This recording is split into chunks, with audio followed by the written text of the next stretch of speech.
Salve, salve, nação! Nação, vamos embora aqui com mais um vídeo sobre o nosso Flamengo, né? A Supercopa do Brasil já foi definida, vai ser em Brasília, dia 28, né? Após várias reviravoltas. Dia 28, às 4h30 da tarde, né? E o Flamengo também estreia no Carioca, né? Contra o Audax no Maracanã. A pergunta é a seguinte: será que esse título, caso ou o Flamengo ou o Palmeiras perca esse título, um dos dois perca, óbvio que um dos dois vai ter que perder, né? Será que isso impacta durante a temporada em qual time? Impacta mais no Flamengo ou mais no Palmeiras? Então é isso que eles debateram um pouco sobre num programa aí que eu vou passar agora para vocês aí, né? É isso aí, tamo junto. Créditos aí, ESPN Brasil, Grupo Disney, e vambora para o vídeo. Tamo junto aí. E deixa o like.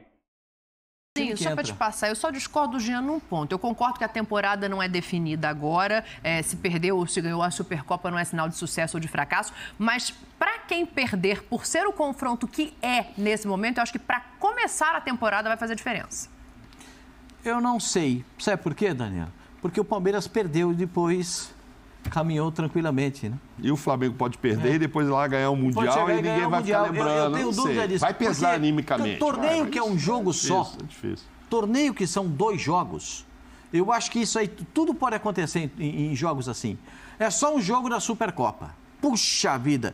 Flamengo e Palmeiras, gente. Flamengo e Palmeiras. O Palmeiras tem a longevidade do treinador. O Palmeiras tem a expectativa criada em torno de um time que o treinador fez questão de que esse time fosse rejuvenescido para ele botar um estilo europeu ainda maior no time. Ou seja, o time do Palmeiras passa a ter uma visão um pouco diferente, porque agora com essa juventude que tem o time do Palmeiras, ele consegue dar mais agressividade na pressão na saída de bola, porque os jogadores conseguem se recompor melhor. Ele consegue dar mais pressão no adversário, porque os jogadores conseguem fazer isso. Enfim, ele vai ter mais movimentação, mais agressividade, mais poder de domínio do jogo, que é o que gosta o Abel. No fundo, o jogo do Palmeiras passa pelo domínio. Sim. O Palmeiras passa pela bola dominada, para dominar o meio-campo, dominar as ações e impedir o adversário de jogar. Então, com essa juventude toda que o Palmeiras está pondo agora, eu sei que o torcedor do Palmeiras e alguns amigos meus que torcem para o Palmeiras ficam perguntando: mas não vai contratar ninguém? Puxa vida, não vai contratar? Puxa vida, quem é que vai jogar? Puxa vida, como é que vai ser assim? É a postura... o Palmeiras ficou com a missão de contratar 2 jogadores. A missão era trazer 2 jogadores para essa temporada. Um jogador, porque o Palmeiras já contava com a possibilidade da saída do Danilo, que era um volante. E um outro jogador que o Palmeiras imaginou contratar seria mais um zagueiro. O Palmeiras não falou em contratar meia, centroavante, não falou. Mesmo com a saída do Scarpa. Mesmo com a saída do Scarpa. Por quê? O Palmeiras entende que alguns jogadores ainda nem receberam todas as oportunidades necessárias para jogar. Nesses últimos tempos, e tem sido assim desde que ele chegou, o Lopes, em todos os jogos e em todos os treinos, ele faz gol, arrebenta com tudo. Mas ainda dentro de campo, no jogo, porque os caras precisam entender como é que ele joga. Ele é um centroavante, jogador da bola alta, jogador da dividida na zaga, o jogador que vai dividir com o zagueiro. Ele sabe jogar fora da área? Claro que sabe jogar. Ele tem velocidade, tem explosão no contra-ataque? Claro que tem. Então a gente fica imaginando as possibilidades do Palmeiras. Como eu falei, o Palmeiras deixou fora do seu plano, muito embora eles estejam lá treinando ainda, o Merentiel e o Danilo. Sim. Eles não estão no plano principal do Palmeiras. Por quê? Porque o Palmeiras está perto de acertar uma negociação com o Danilo e o Merentiel que tem a possibilidade de ir para o futebol do Chile. Então o Palmeiras está Pascoal, tentando agora, dos moleques que estão lá, sim. A aposta do Abel é exatamente essa. Quando apertar, fica ruim, a molecada entra. E tem um centroavante que eles arrumaram lá, parece que o moleque é o... Então, eu ia te falar sobre essa expectativa. Assim, eu acho que o torcedor do Flamengo tem muitos motivos para imaginar como vai ser o time do Vitor Pereira e tal. O Palmeiras, a gente sabe que, você falou aí do tempo que já está o Abel e tal, já tem um time pronto. Mas o melhor jogador o ano passado foi o Scarpa, que foi embora. Até porque ele foi o melhor jogador, porque o Veiga era o melhor jogador. Que era o melhor jogador. Então passa também por essa volta de Veiga / Endrick. Então Também cria essa expectativa. Como é que o Veiga vai voltar? Mas o Hendrick não vai jogar a Supercopa como titular, vai? Eu acho que vai. O Hendrick já começou a expectativa. Já teve uma expectativa, Dani. Vai ou não vai? Eu acho que ele vai porque... Sabe por quê? Porque eu acho o seguinte, se tem uma vantagem que o Palmeiras tem sobre o Flamengo hoje, é justamente isso que o Pascoal traz. Esse entrosamento, a maneira como os jogadores se conhecem e como a mecânica do time funciona na mão do Abel. Se ele perde isso... mas o menino está 3 meses treinando lá já. Sim, mas ele botou, ele botou aquele rapaz ali na ponta, está atrás de você ali, ó. Parece que funcionou também, né? Então, eu acho que a questão é que o Hendrick já vinha jogando na reta final do Brasileiro como por motivos de força maior, porque ele não tinha o Veiga à disposição.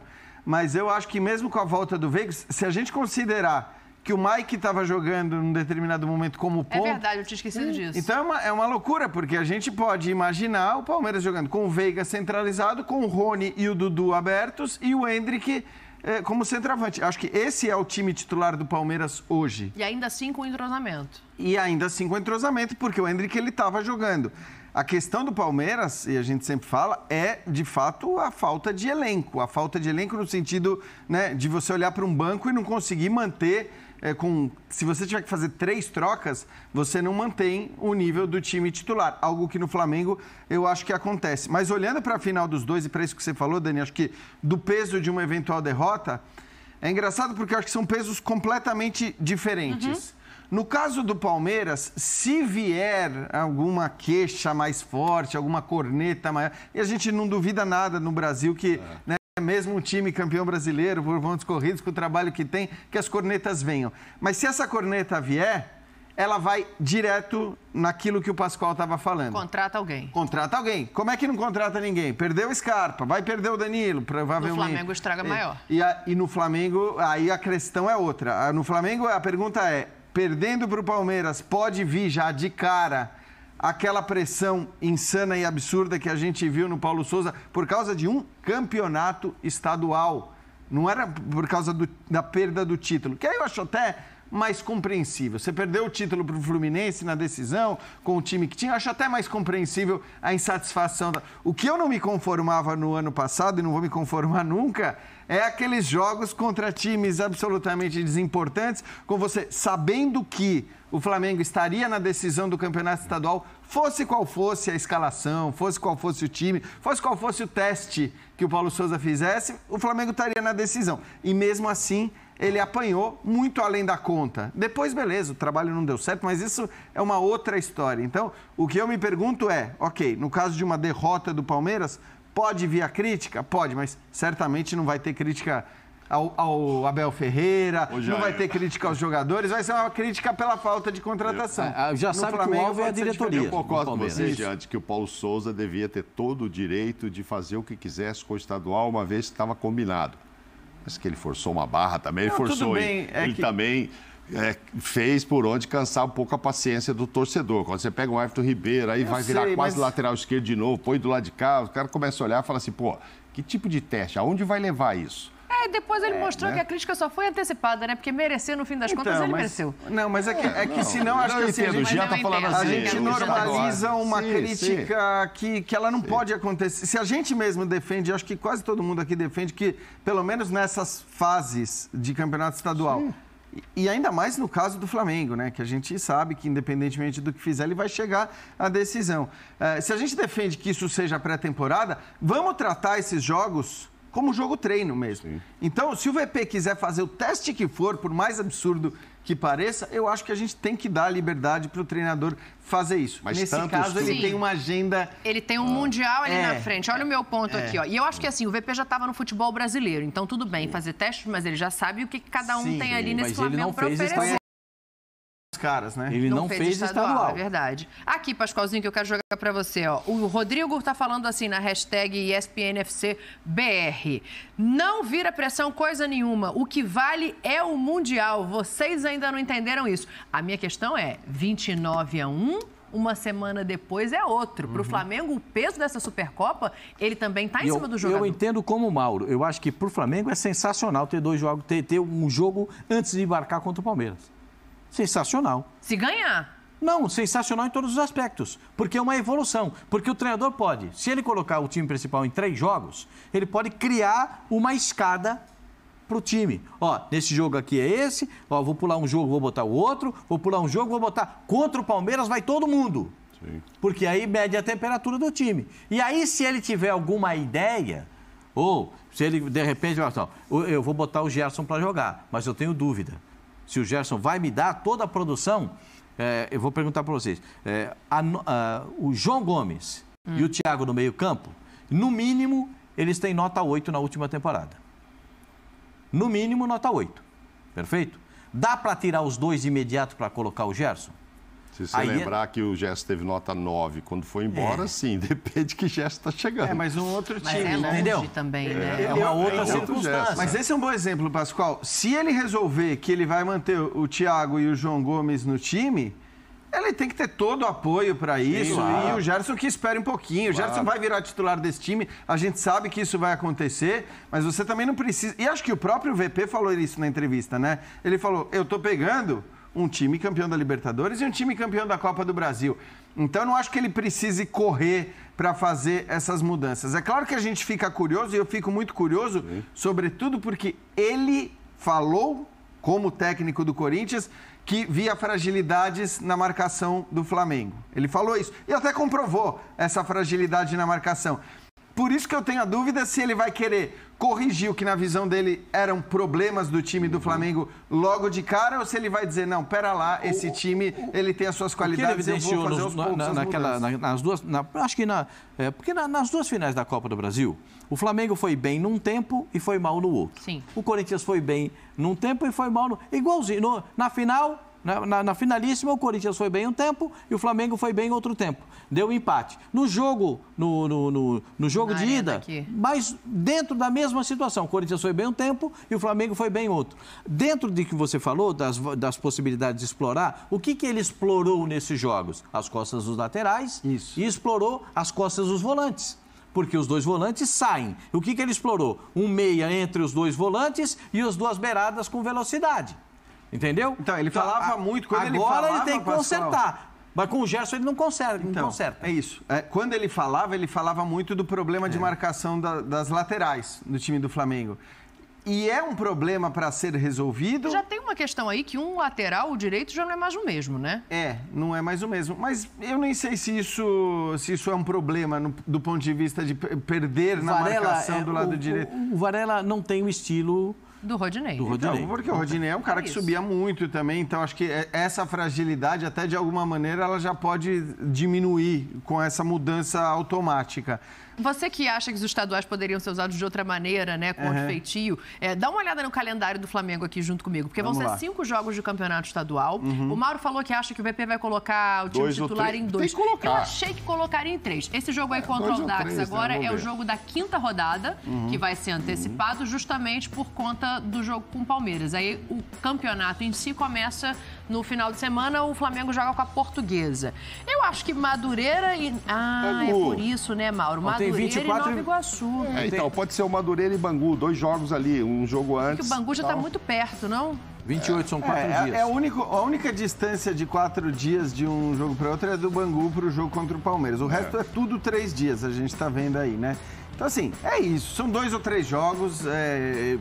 Tem que pôr para jogar, né? É isso. Tem que pôr para jogar, claro. Então, em 2 ou 3 jogos ele vai usar para colocar o time titular, o time que a gente imagina que vai começar o jogo com o Palmeiras e que vai jogar o Mundial. Eu acho que, assim, o estadual ele tem que ser usado dessa maneira.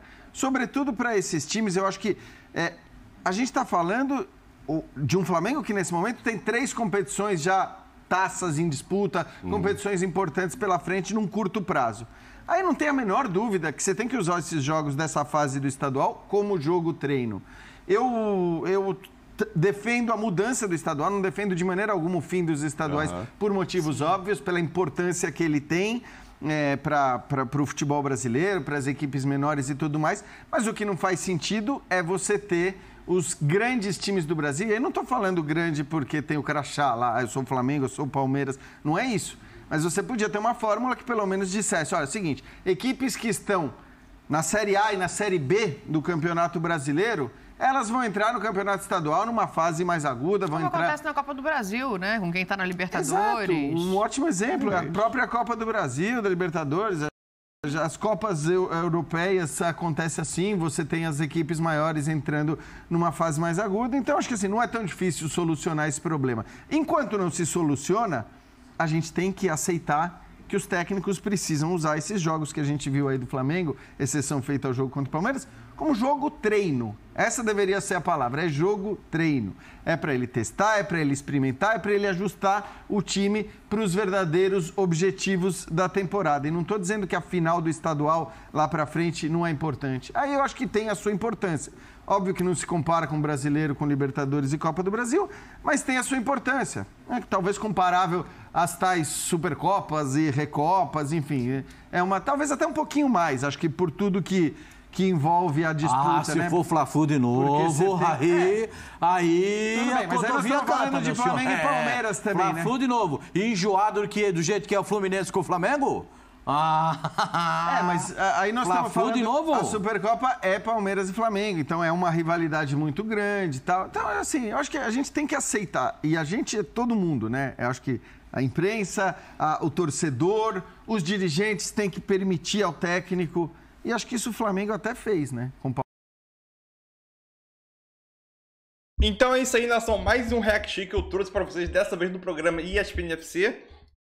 Outra coisa, apareceu aí, né, o calendário do Flamengo para esse mês de janeiro, os 5 jogos do Flamengo antes da Supercopa, que é contra o Palmeiras, né? Que é o último jogo do mês de janeiro de 2023, né? E aquilo, eu concordo que ali, apareceu até um trecho aqui embaixo, né?